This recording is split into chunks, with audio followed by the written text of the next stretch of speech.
Welcome to this special Debateless broadcast. I'm Matt Forney here with John Heath. Matt, could you introduce yourself for the audience? I'm a former United States Marine. I'm a proud citizen of Tennessee. I'm a father.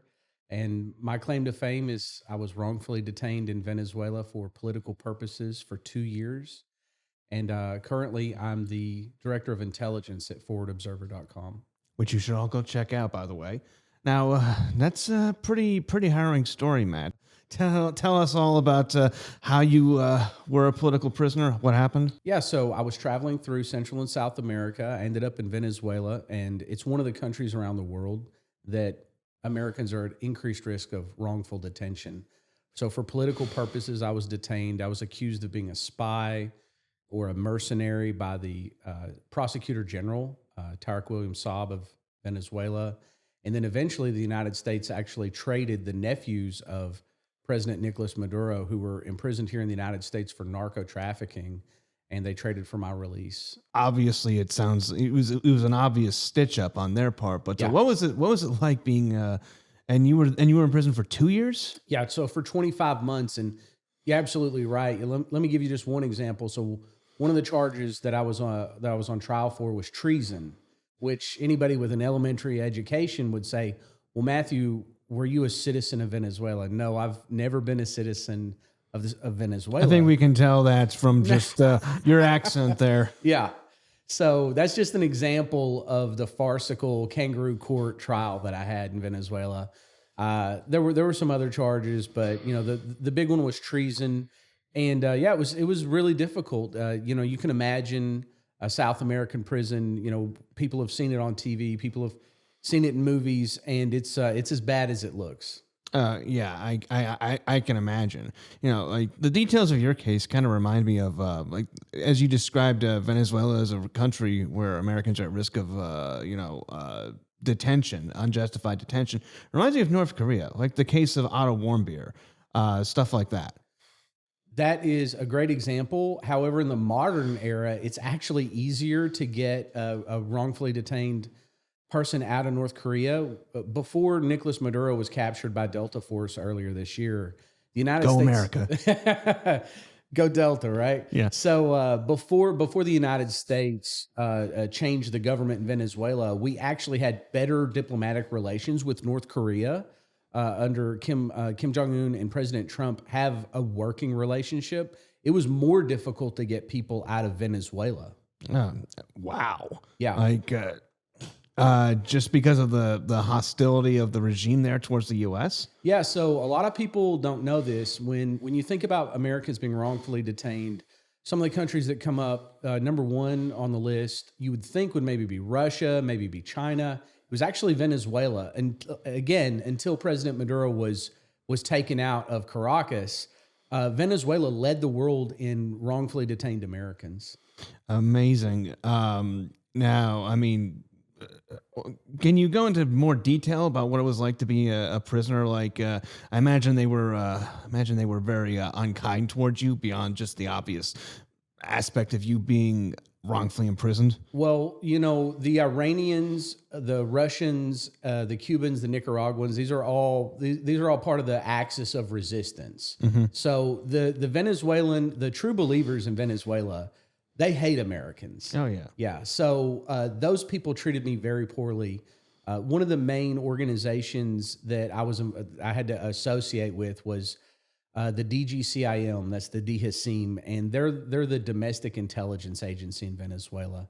They're the guys who arrested me and imprisoned me for 25 months, and they are brutal sadists. These are people who commit crimes against humanity. Wow. I mean, and you came through all that on the other end. And also because, the State Department made a concerted effort to get you out. Yeah. So there was an ambassador. He's retired now.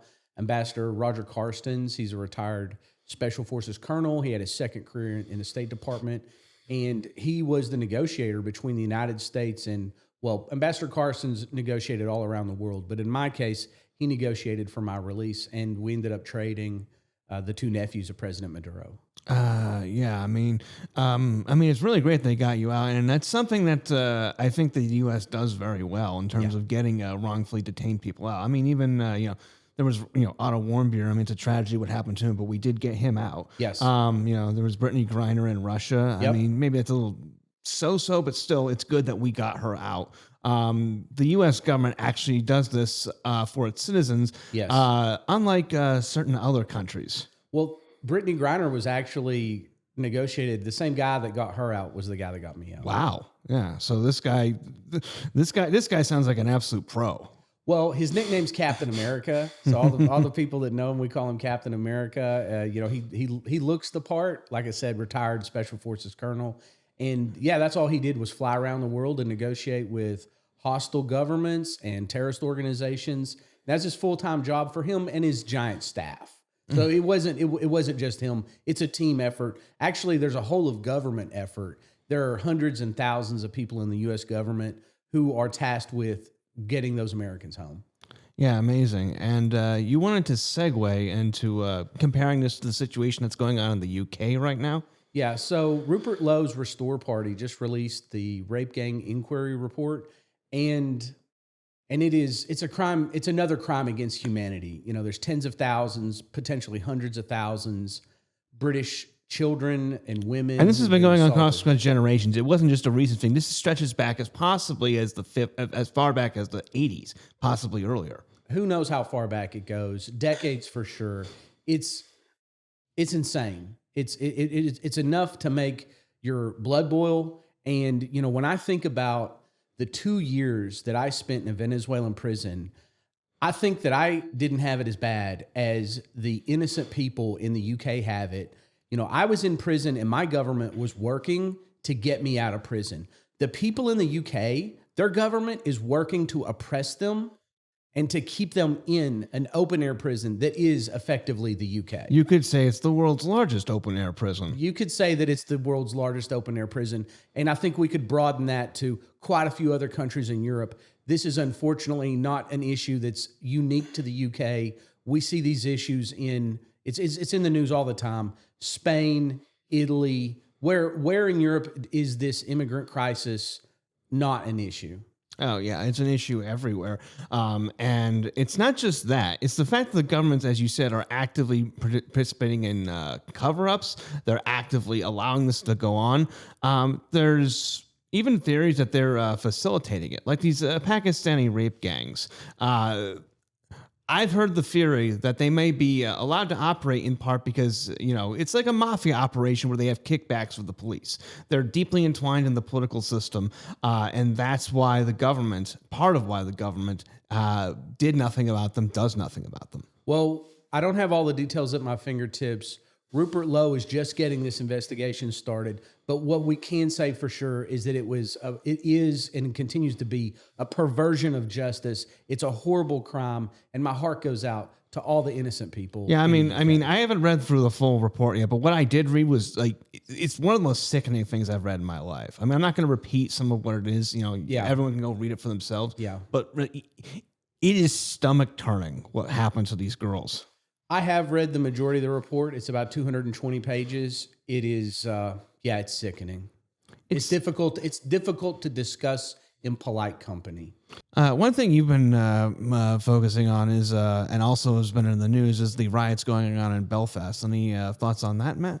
Well, one of the topics that's just critical for me, it's my passion, is advocating for people who are in situations that they can't help themselves. And when I look at the riots, the protests in Northern Ireland recently, where an illegal immigrant tried to behead an Irishman in the street, he gouged out his eyes. Again, when we look at the Rape Gang Inquiry Report, this issue isn't even isolated to sexual violence. Even grown men in Ireland are at risk of being assaulted in broad daylight in the street by these illegal immigrants trying to assault them and cut their heads off in broad daylight. And that person was also deaf. It's like he got shot the eyeballs of someone who was already disabled. Now, Matt, what are your thoughts on why this riot sparked off in Belfast specifically? Because there have been crimes like this happening across Europe for a very long time now. But you see, it's a common thread on Twitter. It's like, why aren't there Belfasts happening all across Europe? I think that the Ulsters in Northern Ireland are cut from a different cloth, clearly, where we see people all around the West are maybe a little bit too civilized, where unfortunately or fortunately, the people of Northern Ireland have had a history of violence much more recently, and that is allowing those people to organize against these crimes that are being committed against them. That's something I agree with because the popular idea that like an unfocused, protest by the people, that never works out because organization beats disorganization. What's going on in Northern Ireland is, again, you have this paramilitaries, the IRA, the UVF, the UDA, the Red Hand Commando. They have a reserve of men loyal to them, a chain of command, people willing to follow orders, and in some cases they're still armed. Like the UVF never gave up their guns. But people got hung up when I pointed this out, hung up on the gun issue. It's not the gun issue, it's the organization issue. They can put guys out on the street to do these things, which is a situation that doesn't exist in the rest of Europe. So I think you're absolutely right to focus on the fact that I don't believe there were any guns in the Ulster or in used by the protesters in these most recent riots. It was organization. The fact that they came out and they protested and they were using violence for political purposes. And the fact that they were organized was more important than the fact that they didn't need firearms to do what they did, which is to remove the immigrants from their neighborhood. Yeah, Gary Bretcher, the war nerd, put it like something like this 20 years ago. It's a bit of an exaggeration, but I think it's true. 200 German insurance agents will beat 200 Rambos, because 200 Rambos is chaos and nobody following orders. The organization is what makes things like this work, like what happened in Belfast. The organization is absolutely critical, but in addition to that, if we compare some of the protests, for example, in the recent the Novak trial in the UK, where a young man was stabbed to death by a Sikh, and there were protests where a young gentleman, he was 18 years old, he threw a traffic cone at a policeman.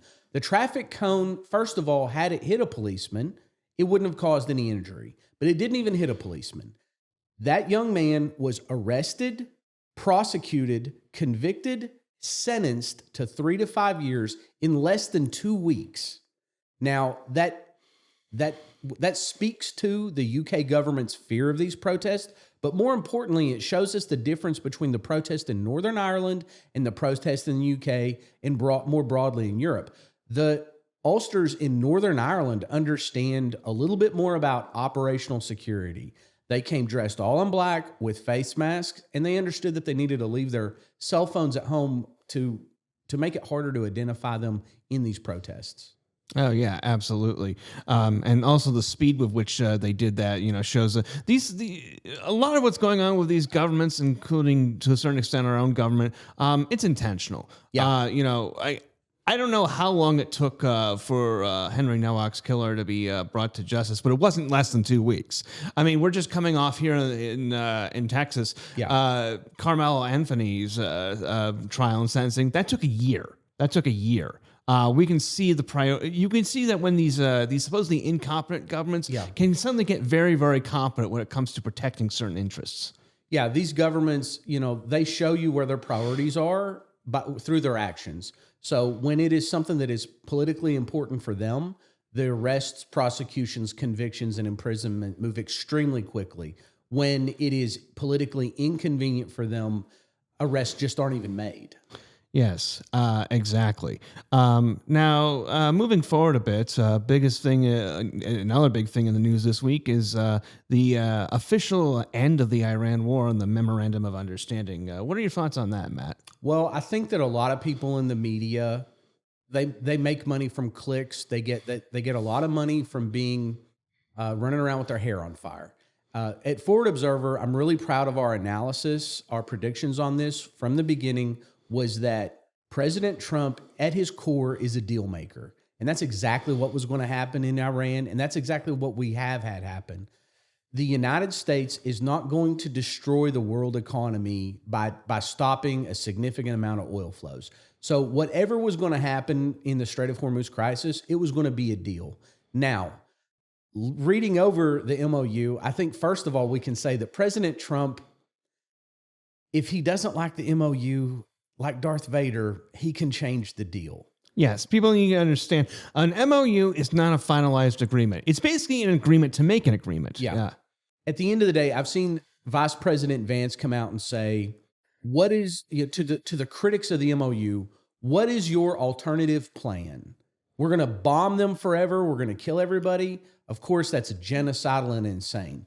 What do we really want out of Iran? We want them to be non-fanatical.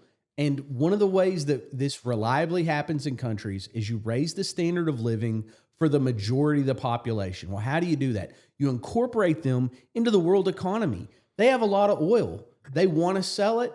Let's figure out a way to get the people in Iran, the common people, to benefit from that. And over time, that will de-fanaticize that country. We give them a stake in the greater world. Yeah, exactly. If you have nothing and you're living in a rocky field, then you don't have anything to lose. We need to give them a pathway to have some prosperity. And then as we incorporate them into the world economy, we're probably never going to be best friends with Iran. But at the worst, they could become our friendly competitors in the global power struggle. Yeah, it's like they'll say, you don't have to go away angry. You can just go away. Now, I mean, I'm looking at it from the perspective, again, there's a lot of people who are just straight up lying about this. I mean, like $300 billion in reparations. Right. Number one, that's coming from private investment and being centered on the Gulf states. It's not going to be a cash transfer. Number two, it will give American corporations a stake in Iran to make money and give Iranians a stake in improved relations. Everyone wins there. Yeah. And number three, we have these people never heard of the Marshall Plan? Have these people never heard of the idea of giving reconstruction funds to a defeated enemy so that they don't become enraged? Okay, that was the difference between the Treaty of Versailles, which led to World War II, and then after World War II, we rebuilt Europe using the Marshall Plan. Hell, after the Mexican-American War, we took 2/5 of Mexican territory, but we paid them $50 million for it, which is the equivalent of like $700 million today. Now, what did we get out of this as America? We neutralized a threat in the region. Yeah. We've got the free flow of oil going on again. We can, to a certain extent, disengage from the Middle East and not have to worry about it so much anymore if Iran isn't causing problems. And they get something out of it too. That's how a deal's supposed to work. It seems to me like people who are both pro-war and anti-war both expect and want like us to nuke them or something. Yeah, I don't think people are serious. They're almost like children when they go into these, when they think about negotiations where we're going to get everything we want and they're going to get nothing that they want. That's a childish way to look at this. From the beginning, it was going to be some combination of we're going to get some of the things that we want, they're going to get some of the things that they want, and the end deal is going to be some negotiation. We're absolutely going to get some of our priorities taken care of. And, this might piss people off, but the Iranians are going to get some of their priorities addressed too. Yeah. I mean, Trump has written about this in The Art of the Deal. Like, when you start out in a negotiation, always start with your maximalist position. Yeah. Because then the final agreement will be closer to what you want. And in a way, I think the Iranians kind of sort of get it because, they were making demands like, we want to toll the Strait of Hormuz and all this stuff. They were trying to get through their maximalist demands. And the final agreement is going to be something to the event. Again, they're going to get some things that they want. We're going to get some things that we want. And we can go away happy. You don't have to go away happy. You just got to go away. So everybody can part with something, some sort of parting gift. Yes, exactly. Do you think Iran will? Because there's I don't believe half the stuff I see online these days. Yeah. Do you think Iran will violate the terms of the MOU? Do you think is a chance that the war could start again? Well, there's an incredible chance that the war could start again because one of our partners in the region is publicly stating that they're not going to participate. Ah, yes. Yeah. Well, with the conflict in Lebanon, obviously that's a flashpoint for the region. The Iranians have already said they're not going to unilaterally follow the MOU. So they've already suspended the first round of talks in Geneva. They didn't send their negotiating team. Vice President Vance canceled his trip. The Pakistanis were already there. They went home. Is this going to be a rocky negotiation? Absolutely. But all the interests, most of the players' interests align in there being a deal. How do we get there? It's going to look ugly, but the United States wants oil to flow through the Strait of Hormuz. They want that oil to be bought and sold. The Iranians want to buy and sell. They want to sell their oil. The Gulf Arabs want to sell their oil. There's a ton of momentum behind there being a deal. The question is what's that going to look like at the end of the day? I'm not sure exactly. And is it going to be a rocky path to get there? Almost certainly. Yeah, exactly. I mean, these things are never easy. Yeah. I mean, I'm looking at it from the perspective of the war was beneficial to this because, we took out most of Iran's top leadership. Yeah. It's new guys who, to a certain extent, don't really seem to know what they're doing compared to who they replaced. Iran could not sell oil with the Strait of Hormuz situation. There was a point where they were just dumping it into the sea. They don't benefit from a prolonged blockade and a prolonged war. They absolutely don't benefit from a prolonged blockade. They didn't win this. It's debatable to say whether America won it, but Iran definitely did not. Yeah, like you said, they absolutely didn't want the Strait of Hormuz to remain closed. The Iranians wanted there to be a cost to the strikes that were conducted against Iran, an economic cost, which is the same reason that they hit economic targets throughout the Gulf and even inside Israel. So, again, what does that final deal look like? I don't think that peace is about to break out in the Middle East. These people have been bombing each other for hundreds of years, thousands of years they've been in conflict. Is that going to end tomorrow? Probably not, but an ugly peace is better than a good war as far as I'm concerned. Before we close it out, going back to the whole wrongful imprisonment situation, does Iran have any American detainees? And what are your thoughts on that situation? Well, Iran absolutely has Americans who are wrongfully detained there. And first of all, I'd like to give a message to the Iranian leadership and say, please release the Americans that you're holding at the Evin prison. There are a few countries around the world that lead in detaining Americans. China, Russia, Iran is top of the list right now after Venezuela has been taken off the board. And I just want to remind the listeners, these Americans are being held in incredible conditions. They are being held in dungeons. They are mistreated in every way imaginable. Their living conditions are extremely difficult. And that is something that is always on my mind is the Americans that are held around the world wrongfully detained. I think about those people all the time because, again, I know exactly what they're going through. I lived through it for 25 months. Yes, and given our track record in getting our people home, including you, I hope, hopefully, that the wrongfully detained prisoners in Iran will also be freed soon. Well, I know for a fact that President Trump is paying attention to this issue. Just this week, he has spoken publicly asking for the Iranian leadership to release those Americans. And President Trump has a great track record of getting those Americans out of detainment around the world. So we're very hopeful for those people. Awesome. Thank you so much for being on the show, Matt. Now, if people want to follow your work, where should they go? Well, you can follow me on X at Matt Heath Intel, and you can also go to forwardobserver.com. We have a daily show Monday through Friday where we put out the best intelligence outside of a skiff. Awesome. Thanks again for coming on. Thank you.